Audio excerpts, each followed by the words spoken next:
So I asked my birds a question, Holmes, and the answer came back in the shape of a name. Oh, here we Here's go. some more information.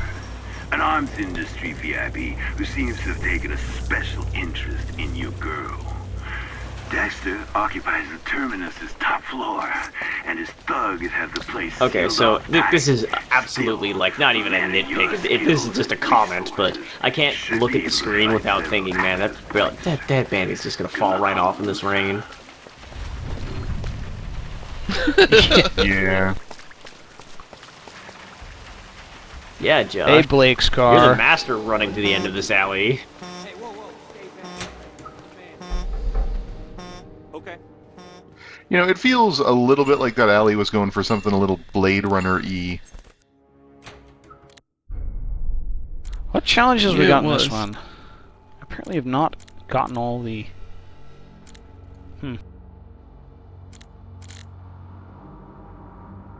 So the point system, I like it mostly. I'm still kind of torn on the fact that knocking someone out and then hiding them mostly balances itself out. Yeah, there should be a huge, for doing a completely ghost run, not knocking anybody Yeah. out, only killing your target, should be a huge score. And in this one, that's just some extra points. Given the difficulty of that and the thematic, how that's most thematically appropriate, that should be where the big points are, and it's really not. This is how I did it. I came in here and got this particular disguise. Give me the... Remember to not turn the power on because there's guys downstairs. I mean, I know you have to, but you don't want to electrocute some innocent guy. Okay, so you... I did that last time, as I accidentally electrocuted someone for no reason. And It's now not for no apparently reason, it's for laughs. morality is factoring into spoiler warning for the first time ever. Hey, what's up? Thanks. Don't get too close, thank you, but I'm not into I love crouch walking everywhere and just having people go, what are you even doing? In my favorite mind, is you when- do that. Let's just disguise. Go ahead. I was just going to say, Ah, my there we favorite go. is when you use instinct with a disguise that doesn't really have a hat, because it doesn't look like you're tipping your hat, it just looks like you have a migraine. I think that's what it's supposed to look like. Haven't you ever done that? Just like pretended you had a headache or like you were really distracted by something to avoid somebody noticing you? Or approaching you? I do that every day. Wow. Dude, you need to... But You need to get my out wife of there comes into the so I can room turn and I'm it like, on. my wife comes in the room and I don't want to talk to her and I'll be like, oh, and she's like, oh, I wonder where Seamus is. And I wander out of the Josh. room going, oh, my head. Throw a wrench at his head. Look, someday, Throw a wrench at Seamus. his head and then turn on the power. Someday, Seamus, somebody's just gonna put on, like, your clothes, and she's not going to notice. She's just gonna be like, hey, Seamus, can you do the thing? And you're just like, yes, I can do that. I like how it just kind of rolled off his head. He Right, now did turn on not power real mind. fast. That is a badass engineer. Can I not... Can I not activate the... I don't seem to be able to turn it You need on. the Good card. last time. You need the card, I think. Yeah, that's weird. Oh, do I... Is there a key card somewhere? Okay, so Yeah. is there actually an advantage in doing I that? Because think last so. time I remember you Here. did it, and then it killed him, and then I think you just walked away. Yes. This guy you don't murdered have You a need to card. turn on the He was just generator a to get the bonus. elevator. Right, but how... Talking about a key card and the... Well, go back to the generator. Oh, I see. Now turn on. Okay, so it wasn't a key card; it was the stupid generator. But still. Oh, still did shit. that. There was someone else down there. Sorry, dude. Here's the guy that was down there. Push him. So what is the Non-target point of that? casualty.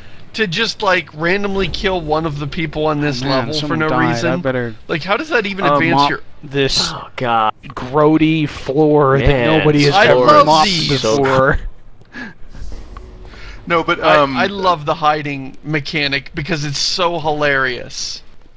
You look like a 4-year-old who's just figured out lying and is like broken a plant or something and is trying to pretend like you just play it off. Like, if you're a cop and you find a box of donuts, you can hide by just mulling over what donut you want for minutes at a time and nobody questions. There's a guy that's been staring at the box of donuts for 10 minutes now. I guess he must be really a cop. I think part of the reason for the random you can kill people in different ways even though they're not your target thing is for the contracts mode. This game has that thing where you basically play horse with beating a level and challenge your friends to do it. You can, like, create your own Hitman mission, which is kind of interesting, where you select a target in the level to kill and then set up, like, a sort of mission to go kill them, and then other players can play it. Sounds like grounds for resurrecting the Hit Olympics. It's not gonna be an easy task. Yeah, well, you did the first mission of Blood Money with the Hit Olympics, and then nothing ever happened again. Who will not, I repeat, not take kindly to trespassers. So you should probably look to get off at a lower floor and look for a more subtle entry point. I hate Birdie. More subtle entry entry point. So why do you hate Birdie, Chris? If you don't mind me asking. I really wish that he felt like he was a character that was part of a bigger universe. Instead, he's an exposition dump and hint machine that has this monotone, mocking tone that isn't remotely interesting.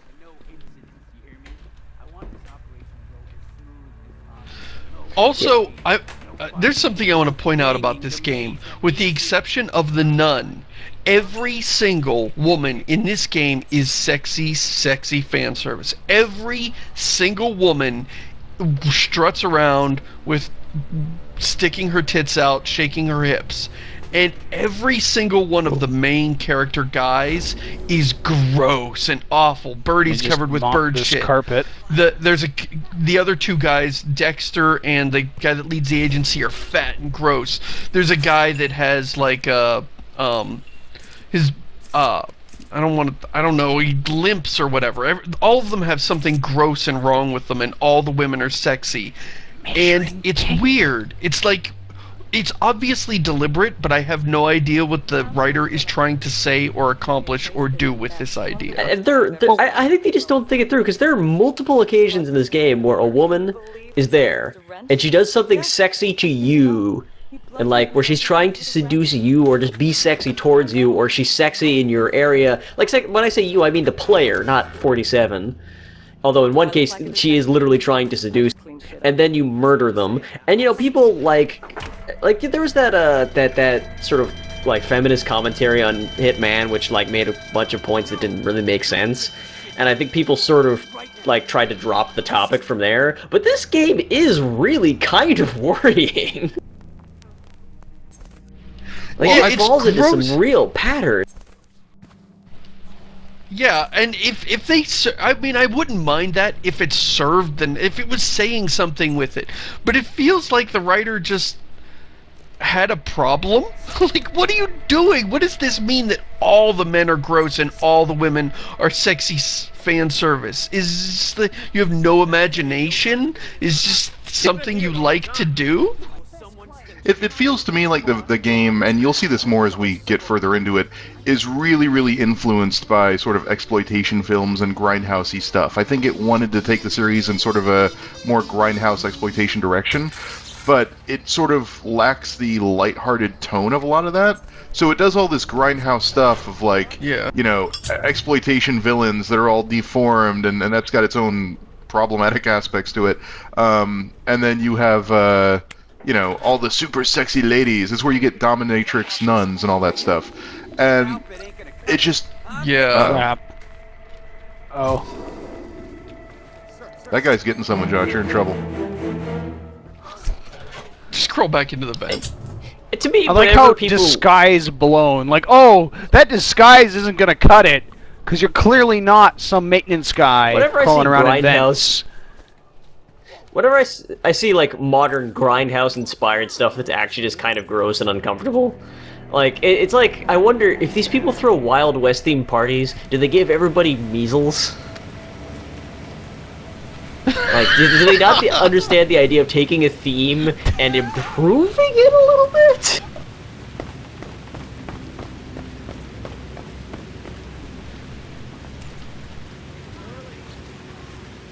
And I too often I think, oh, it's supposed to be B schlock. It's commenting on B schlock. It's just a lazy excuse for I'm a really shitty writer with no mastery over my medium or the themes or know what I'm doing and I can't make a coherent plot. So we go, oh, yes, it's B movie. B schlock seemed like something I could aspire to. I mean, that's part of the thing, right? It doesn't feel like it really understands the material it's riffing on and taking from. You know, it really does lack any of the sense of... Yay! No. Uh-oh. Okay. That was... goodbye! Hitman away! I just want to picture things from the people in that room's perspective, where a guy walks into the window, beats the crap out of a guard, and then jumps back out the window. Oh my gosh, it's Batman! Yeah. I wanted to just start playing Cotton Eye Joe when you jump through the window and stop the minute you disappeared from view. Friend, never Cotton Eye Joe. I've been married a long time ago. It's just every time you enter the room, it starts up again.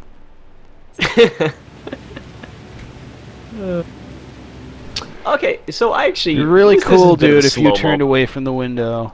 Blood Money, Hitman Blood Money, actually is one of the most interesting stories I've seen, like storytelling modes I've seen in a AAA game. They really did something unique there that I haven't seen anywhere else in the games industry. It's really arguably something you can only do in a game. What happened was, Hitman Blood Money is told, so the framing device is, it's an interview between a man and a journalist, and then, like, he tells his, like, story, and, like, it leads up to, like, flashbacks where you're 47, who, you know, is not present, but, like, it switches to 47's perspective as he's being given a mission, which fits into the narrative the disabled guy is telling the journalist. But as the game goes on, if you pay attention, you can realize that what he's saying doesn't really add up to the facts that you can discover in the mission, like what the story's telling the journalist. And in fact, like later on, he explicitly like lies, where like he says like, oh, you know, we finally got him. He slipped and broke his neck, when actually you see that that's not what happened to you. But it sort of like it answered the question of how can we take a character like 47 who doesn't care and still tell a story? And the answer is you don't tell the story. You have the story available, and you know it's up to you to put the pieces together. Everything is completely unstated on the part of the narrators of the piece. And I thought that was really interesting, because you can get through the game your first time and not really realize much is amiss. And it's not like perfect, like, oh, all games should be like this. And it's not even like it's, you know, like it's completely without problems the way they handled it. But I thought it was just really cool, and it really sort of caught my attention. Much better than this game, which tells this long... I mean, it feels long. The game isn't that long, but the story sort of feels really wearisome, because it doesn't feel like it goes anywhere. There's no tension. It's just dumb from one scene to the next, and you just get to the next cutscene and see the next parade of stupid. Yeah, the advantage of that method is that you can play an Agent 47 Hitman game where Agent 47 doesn't have to do much, because as a character, like, the less you have to think about him and him going to the grocery store and him just, like, going to the bathroom after, you know, not eating enough fruits and vegetables, and, like, him going to the tattoo parlor to get his ink refreshed. Like, the less you have to think about that shit, the better. I might have my kid's birthday here. This is fantastic. This brochure is great. And they're all searching, and they're like, "What? Why isn't he searching? Oh, he's looking at the brochures. Okay, he's good." I love it. It's a ridiculous brochure? It's a ridiculous mechanic, but I love it. It's like, okay, guys, I think I might have some vision problems. Am I holding a brochure?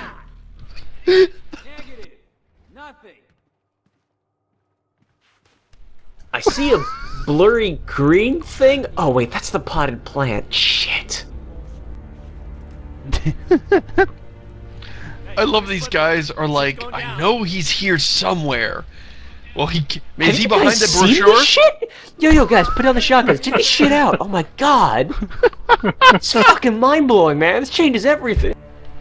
They do birthday parties and weddings. This is like a weird fucking movie, man. Okay, you got me. My sister wrote this. You know, I'm just that one really guy proud say, to see her. "This is like a weird fucking movie, man." Yeah. I got nothing here. Oh, wait, something suspicious. That guy's not reading the brochure anymore. Guy looks familiar. Can we do some time together? Why'd he stop reading the brochure? What's going on with him?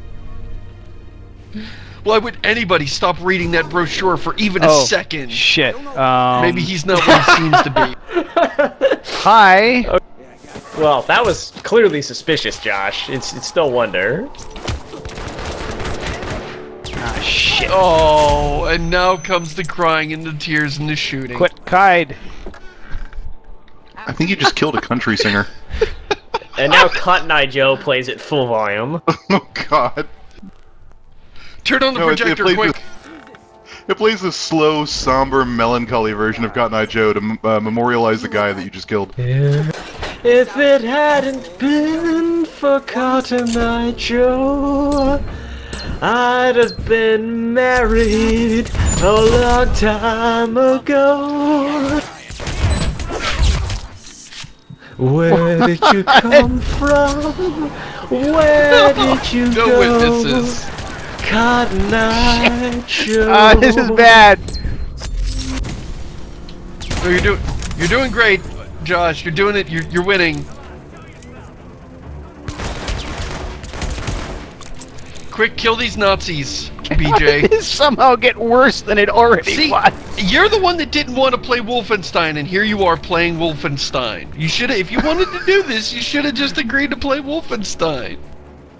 I don't know. I remember playing Wolfenstein 3D. It did not have this much shooting in it.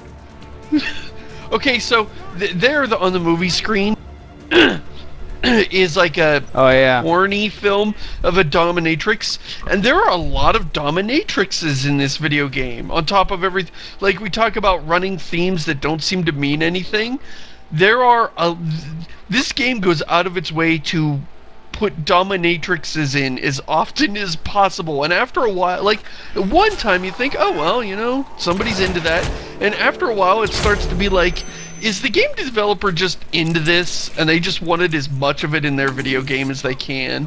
Because there's the one sheriff who has his own dominatrix, then there's the 7 dominatrix assassin ladies, and then there's this video that plays at several points throughout the game. I think what the writers would tell you is that this is a game about... Guys! You know, Shit! Bye! Part of the sort of the texture of the Hitman series is the idea of dirty secrets. The idea of like horrible, like guilty things that people keep private into their own closed spaces that you as a hitman come across. And in Blood Money, that was mostly done through like, you know, what you're looking for with people, like the things that they have and like the things you can see them doing. Yeah. This game, I think, is a little more heavy-handed. Like, I think like the porn movies and stuff like that's good. Like finding a sex dungeon in a dude's house, that makes sense. Like that really reinforces the theme. Finding a bunch of bodyguards that are just watching a BDSM video, that's just a little bizarre and out of place. How's it going? Yeah, it really is. You should just reach out and pick his nose. One of these boxes, just pick his nose. Someone should replace the Alien in Alien Isolation with one of these guys as models. This constantly befuddled guard. It would be great if Alien Isolation worked like this. Oh, but okay, I like that idea, but one thing I think Alien Isolation should do is that there should be a stronger sound cue with the alien to reinforce the idea of dread and foreboding as it moves through. You know, something like, if it hadn't been for Cotton Eye Joe, I've been married a long time ago. Oh, this is... Now you're making this into a horror game.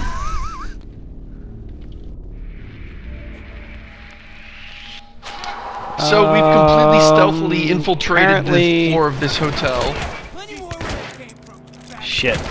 Is it too late to get Cotton Eye Joe as the theme tune to this season of Spoiler Warning? What's the right cost for Cotton Eye Joe? 40, 50 cents? I actually really like the theme we have for this week. I think it's time to abandon this attempt to not kill anyone else and leave. Oh, like, where did he come from? Where did he go? Oh, you cannot proceed with enemies at high alert. We don't want to proceed anyway. What button is it? Yeah, but now is a great time to end it. We're at the end of this episode, and we will just start the next episode off with the next cutscene. We'll do it again. Which I think is important. Because this next scene coming up is really the only reason I agreed to do this game at all, is so I could rant about the horrific bullshit that is the upcoming cutscene. So we'll get to that next week. And wait, isn't it pouring rain outside? Why do they have the windows open? Yes. Because they're stupid. So this people can come in. Hotel. Why do the elevators in Blood Bunny have this giant open shaft? Like, this giant open, like, manhole to the shaft. Backup also, when did it get so red out? Since Josh took about 50 bullets to the kidney.